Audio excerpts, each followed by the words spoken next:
Adakah yang telah kita pelajari? Banyak hal telah terjadi dalam hidup kita, khususnya dalam 3-4 bulan terakhir di tengah pandemi global virus corona. Di beberapa tempat, kehidupan dengan adaptasi baru telah mulai dilaksanakan. Kiranya dengan semua yang telah terjadi, ada sesuatu yang telah kita pelajari. Maksudnya adalah, setelah mengalami semua kejadian ini, kiranya membawa perubahan yang baik dalam hati kita dan dalam cara kita menjalani kehidupan di masa yang akan datang. Ada tokoh Alkitab yang mengalami bencana besar dalam hidupnya, hanya dalam waktu sekejap. Namanya Ayub. Kemungkinan pandemi COVID-19 yang mengejutkan kita dengan tiba-tiba mirip dengan bencana yang dialami Ayub, yang tentunya sangat mengejutkannya pula. Ayub 1 ayat 1 menuliskan, ada seorang laki-laki di tanah Uz bernama Ayub. Orang itu saleh dan jujur. Ia takut akan Allah dan menjauhi kejahatan. Dari ayat ini kita tahu bahwa Ayub adalah seorang yang saleh, jujur, takut akan Tuhan, dan menjauhi hal yang jahat. Ayub 1-3 menuliskan, ia memiliki 7.000 ekor kambing domba, 3.000 ekor unta, 500 pasang lembu, 500 keledai betina, dan budak-budak dalam jumlah yang sangat besar, sehingga orang itu adalah yang terkaya dari semua orang di sebelah timur. Dari ayat ini dan ayat-ayat seterusnya dari pasal 1 buku Ayub, kita tahu bahwa Ayub sangat diberkati Tuhan. Ia memiliki harta kekayaan yang melimpah, dan ia juga seorang yang mengasihi dan mengurus keluarganya. Namun suatu hari, di hari yang kelihatannya normal seperti hari-hari sebelumnya, datang seorang pesuruh kepada Ayub dan memberi laporan yang sangat mengejutkannya. Ayub 1 ayat 14-15 menuliskan, datanglah seorang pesuruh kepada Ayub dan berkata, sedang lembu sapi membajak dan keledai-keledai betina makan rumput di sebelahnya.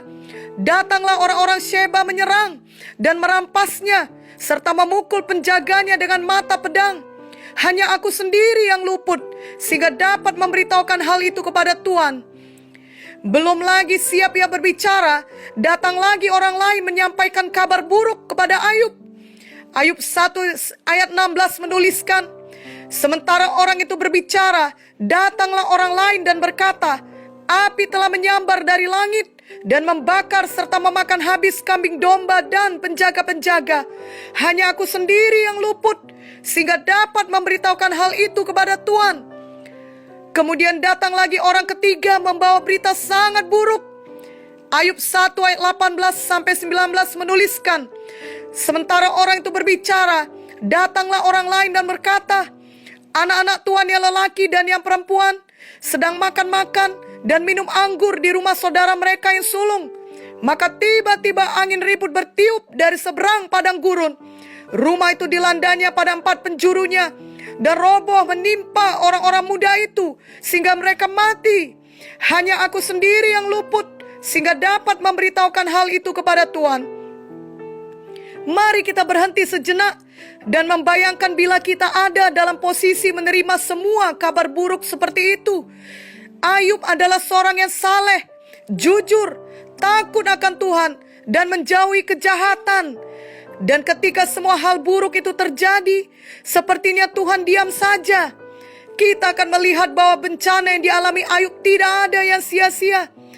Ayub belajar mengenal Tuhan lebih dalam dari sebelumnya.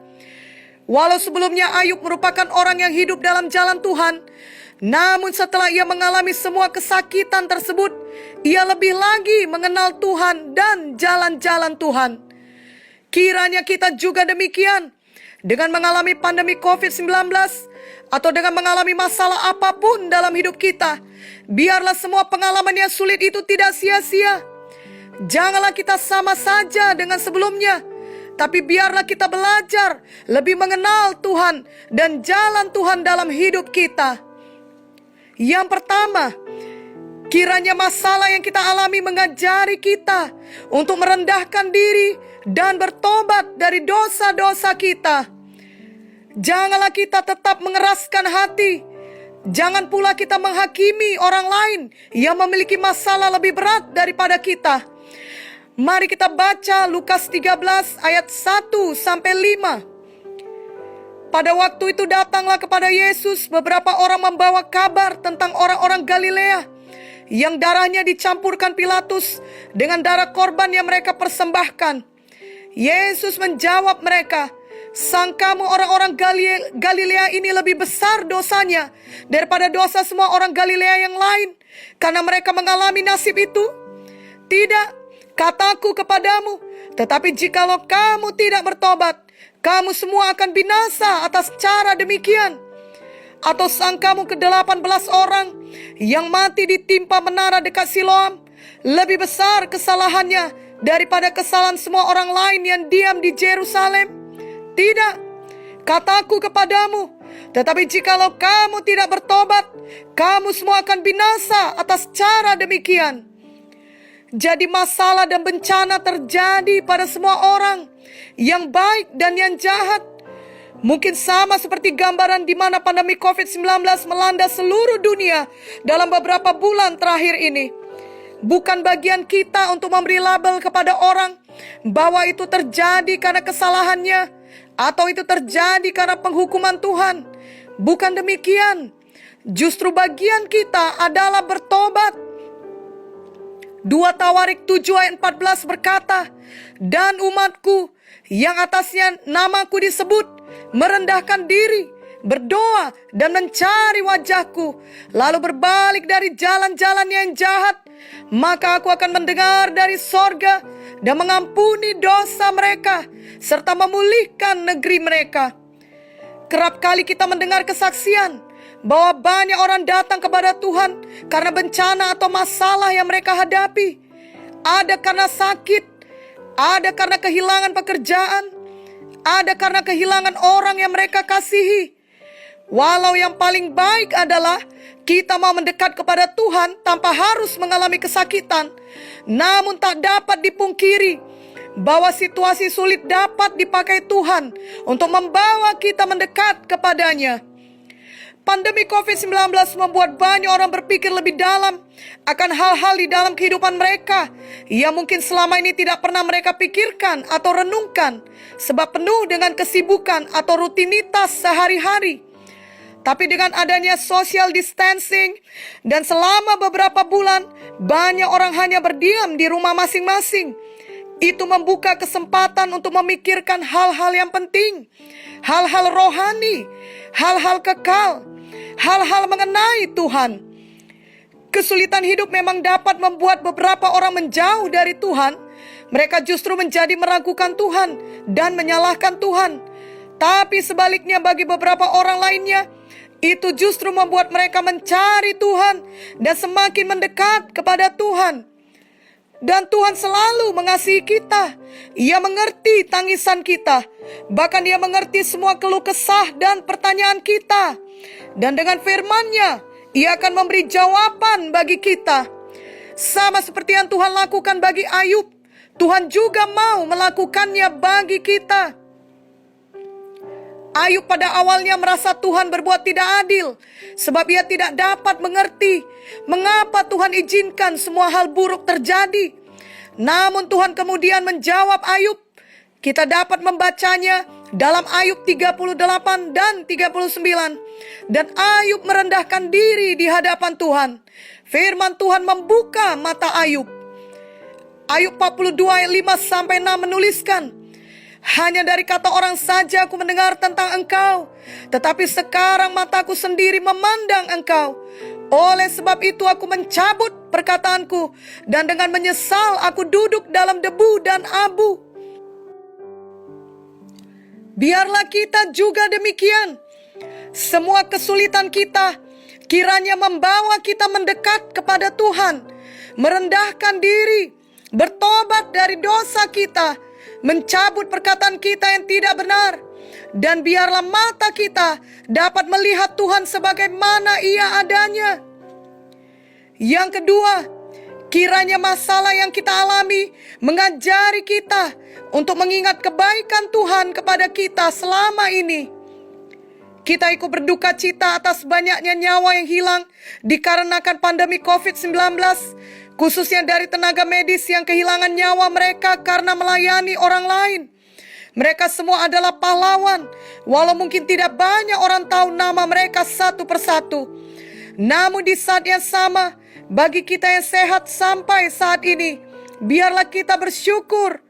Sama seperti seorang anak yang melihat orang tuanya berhasil menjalani pengobatan kemoterapi dan menjadi survivor kanker, hatinya dan hati seluruh keluarga mereka penuh ucapan syukur. Mungkin mereka telah sama-sama mengalami banyak hal yang sulit, hari-hari yang panjang di rumah sakit, bahkan juga melihat banyak kematian di sekitar mereka pada saat berada di sana. Kiranya ucapan syukur kepada Tuhan adalah hal yang paling baik untuk dilakukan dalam situasi apapun. Kadangkala kita menganggap biasa saja semua berkat Tuhan bagi kita selama ini. Menganggap biasa perlindungan Tuhan, penyertaan dan pemeliharaan Tuhan. Lalu sesuatu seperti pandemi COVID-19 terjadi. Itu seperti membuka mata kita bahwa Tuhan Yesus sangat baik dan sangat pemurah bagi semua umat manusia selama ini, khususnya bagi kita. Sama seperti anak seorang kaya yang dibesarkan dalam kenyamanan, suatu hari diajak temannya untuk camping 3 hari keluar kota. Di sana ia tidak dapat mandi seperti di rumahnya, tidak ada toilet seperti di rumahnya, tidak ada air panas seperti di rumahnya, dan malam hari tidak ada listrik seperti di rumahnya selama ini. Setelah ia pulang dari camping, ia semakin menyadari betapa ia diberkati selama ini. Bahwa ada toilet, ada air panas, ada listrik, adalah berkat besar baginya. Tadinya ia menganggap semua hal itu biasa saja, bahkan tidak pernah terpikir untuk mengucap syukur akan semua kenyamanan itu. Tapi sekarang setiap kali ia mandi, ia bersyukur. Ia mengingat betapa senangnya dapat mandi air panas kapan saja. Ia juga bersyukur betapa senangnya dapat membaca dengan jelas di malam hari. Demikian dengan kita, setelah mengalami pandemi COVID-19, janganlah kita justru menjadi semakin banyak mengeluh atas semua dampak negatif, tapi biarlah kita bersyukur atas semua kebaikan-kebaikan Tuhan atas hidup kita. Yang ketiga, kiranya masalah yang kita alami mengajari kita untuk menolong orang lain yang juga mengalami masalah. 2 Korintus 1 ayat 3-4 berkata, "Terpujilah Allah, Bapa Tuhan kita Yesus Kristus, Bapa yang penuh belas kasihan dan Allah sumber segala penghiburan, yang menghibur kami dalam segala penderitaan kami, sehingga kami sanggup menghibur mereka yang berada dalam bermacam-macam penderitaan dengan penghiburan yang kami terima sendiri dari Allah." Tuhan Yesus dalam kasih-Nya yang besar selalu menghibur kita dengan firman-Nya bagi kita. Dan kita yang telah menerima penghiburan dari firman Tuhan, kiranya mau menghibur orang lain juga. Biasanya orang yang pernah mengalami penyakit parah akan mempunyai rasa simpati dan peduli kepada orang lain yang sedang mengalami sakit yang parah. Mereka mengerti mengenai penderitaan yang sedang dialami orang tersebut, sebab mereka telah lebih dahulu mengalaminya. Dalam pandemi COVID-19, kita melihat teladan yang baik, bagaimana banyaknya tenaga medis yang meresikokan nyawanya demi pasien-pasien yang sakit. Juga berita-berita baik, di mana ada orang-orang yang memberikan makanan kepada orang lain yang membutuhkan. Bagaimana orang-orang yang menjadi sukarelawan mengurus orang yang sudah berusia tua untuk membelikan mereka barang kehidupan sehari-hari dan banyak hal lainnya. Tadinya mungkin mereka masing-masing sibuk dengan kehidupannya sendiri. Namun adanya bencana pandemi ini justru mengeluarkan sisi terbaik dari hati mereka. Biarlah itu juga yang kita alami dan lakukan sebagai anak-anak Tuhan. Kita menjadi pribadi yang lebih mengasihi, lebih peduli, lebih sensitif akan kebutuhan orang-orang yang ada di sekitar kita, baik kebutuhan badani, jiwani, dan terutama kebutuhan rohani. Dan kita mau menolong mereka yang ada dalam jangkauan kita. Kita tahu bahwa tidak ada operasi yang menyenangkan.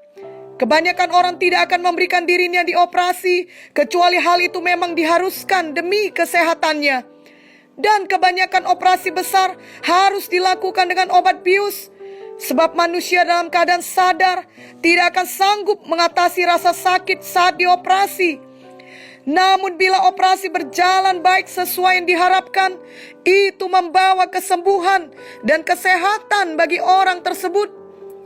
Seringkali bencana atau masalah yang kita alami membuat kita seperti harus mengalami operasi bagi hati kita secara rohani. Tentunya itu bukan pengalaman yang menyenangkan, tapi hasilnya membuat hati kita lebih lembut akan penderitaan orang lain.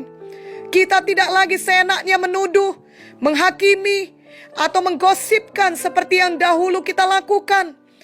Kita akan lebih banyak mendoakan, berusaha menolong, dan menutup mulut kita dengan tidak membesarkan masalah itu, sebab hati kita sekarang sudah berubah. Puji Tuhan, kita memiliki jaminan bahwa setiap operasi rohani bagi hati kita ini dilakukan oleh Tuhan Yesus sendiri.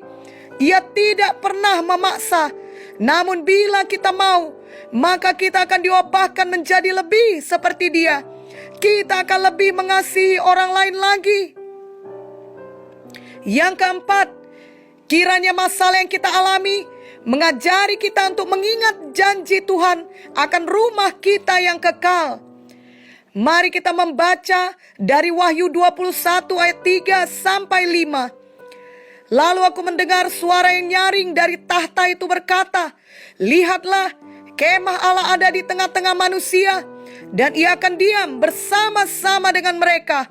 Mereka akan menjadi umat-Nya, dan Ia akan menjadi Allah mereka. Dan Ia akan menghapus segala air mata dari mata mereka, dan maut tidak akan ada lagi. Tidak akan ada lagi perkabungan, atau ratap tangis, atau duka cita, sebab segala sesuatu yang lama itu telah berlalu." Ia yang duduk di atas tahta itu berkata, "Lihatlah, aku menjadikan segala sesuatu baru." Dan firman-Nya, "Tuliskanlah, karena segala perkataan ini adalah tepat dan benar." Biarlah setelah mengalami pandemi COVID-19 ini, kita semakin mengingat bahwa dunia yang kita hidupi saat ini bukanlah tempat tinggal permanen kita. Semua kita adalah pendatang. Ada kekekalan menanti kita di sorga, di Yerusalem baru. Sebagai pendatang di dunia ini, mari kita tidak hidup sama seperti orang dunia lainnya yang dikuasai oleh dosa. Justru mari kita hidup benar dan mengasihi, sehingga Tuhan dapat melawat dan menyelamatkan mereka. 1 Petrus 2 ayat 11-12 menuliskan, "Saudara-saudaraku yang kekasih, aku menasihati kamu, supaya sebagai pendatang dan perantau, kamu menjauhkan diri dari keinginan-keinginan daging yang berjuang melawan jiwa. Milikilah cara hidup yang baik di tengah-tengah bangsa-bangsa bukan Yahudi, supaya apabila mereka memfitnah kamu sebagai orang durjana, mereka dapat melihatnya dari perbuatan-perbuatanmu yang baik dan memuliakan Allah pada hari Ia melawat mereka." Bila kita senantiasa mengingat bahwa hidup kita saat ini hanya sementara dan kita semua akan menuju kekekalan, maka kita akan sungguh-sungguh mempersiapkan kehidupan kita untuk kekekalan tersebut. Sama seperti seseorang yang harus pergi bekerja dinas keluar kota selama 3 bulan dan tinggal di suatu rumah di kota tersebut. Namun dalam pikirannya, ia tahu bahwa itu bukanlah rumahnya. Rumahnya yang sebenarnya ada di kota lain, dan ia akan segera kembali ke sana. Maka dia tidak akan sibuk memperbaiki atap rumah di luar kota itu. Ia tidak akan memperbesar atau membangun ruangan yang baru di rumah yang di luar kota itu. Itu hanya rumahnya yang sementara. Bila ia mau memperbesar rumah, maka ia akan melakukannya di rumahnya sendiri.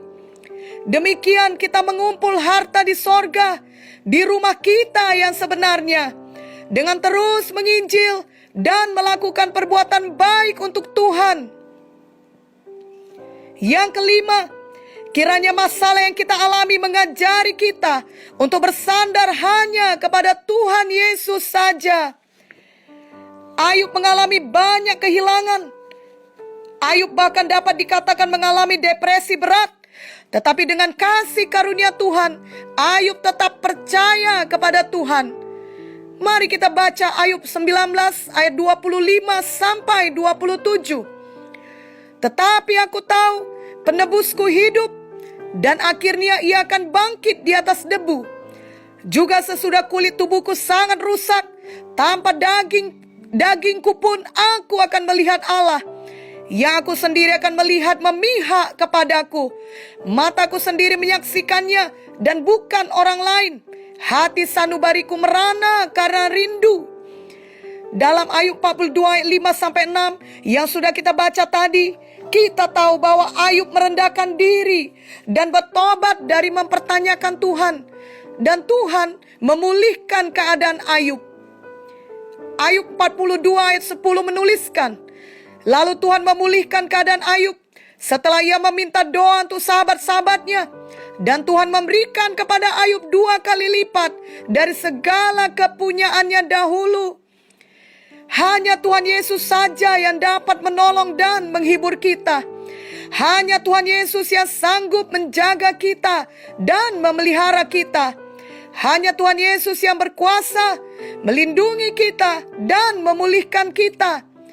Biarlah ada yang kita pelajari setelah kita mengalami pandemi COVID-19 selama beberapa bulan ini. Dan sebenarnya pandemi ini belum berakhir. Biarlah selalu ada yang kita pelajari setiap kali kita mengalami suatu masalah. Biarlah itu membawa perubahan yang baik dalam diri kita. Biarlah itu semua membuat kita lebih mengenal Tuhan. Tuhan Yesus lebih dari cukup bagi kita. Tuhan Yesus selalu memegang kendali dalam hidup kita anak-anaknya. Apapun yang terjadi dalam dunia ini. Tuhan tahu jumlah rambut di kepala kita. Dan yang terpenting, biarlah kita selalu mengingat betapa Tuhan Yesus mengasihi kita. Bukan dengan perkataan saja Ia mengasihi kita, tapi dengan perbuatan nyata, di mana Ia telah mencurahkan darah-Nya di kayu salib Golgota untuk menebus dosa kita dan menyelamatkan kita, serta memulihkan hidup kita. Biarlah kita semua menerima karya penyelamatannya ini dan tidak pernah meragukan, apalagi melupakan kasih-Nya bagi kita. Yesaya 54 ayat 10 berkata, sebab biarpun gunung-gunung beranjak dan bukit-bukit bergoyang, tetapi kasih setiaku tidak akan beranjak daripadamu, dan perjanjian damaiku tidak akan bergoyang. Firman Tuhan yang mengasihani engkau. Kita tidak tahu dengan pasti apa yang menanti kita di masa depan, khususnya dalam beberapa bulan ke depan ini, dengan adaptasi kehidupan yang baru. Tapi satu hal yang kita tahu dengan pasti, Tuhan ada bagi kita. Ia tidak pernah meninggalkan kita. Mari kita baca Mazmur 46 ayat 2-4. Allah itu bagi kita tempat perlindungan dan kekuatan. Sebagai penolong dalam kesesakan sangat terbukti. Sebab itu kita tidak akan takut, sekalipun bumi berubah, sekalipun gunung-gunung goncang di dalam laut, sekalipun ribut dan berbuih airnya, sekalipun gunung-gunung goyang oleh geloranya. Kiranya selalu ada firman Tuhan yang kita pelajari, yang membuka mata kita, yang mengobahkan hati kita ketika ada suatu hal yang kita alami. Doa kita saat ditimpa masalah tidak lagi berbunyi, "Mengapa ini terjadi?" Tetapi doa kita berbunyi, "Apa yang Tuhan mau saya pelajari melalui semua ini? Apa yang Tuhan mau saya ubah? Apa yang Tuhan mau saya lakukan? Tolonglah saya Tuhan untuk mengerjakannya." Amin.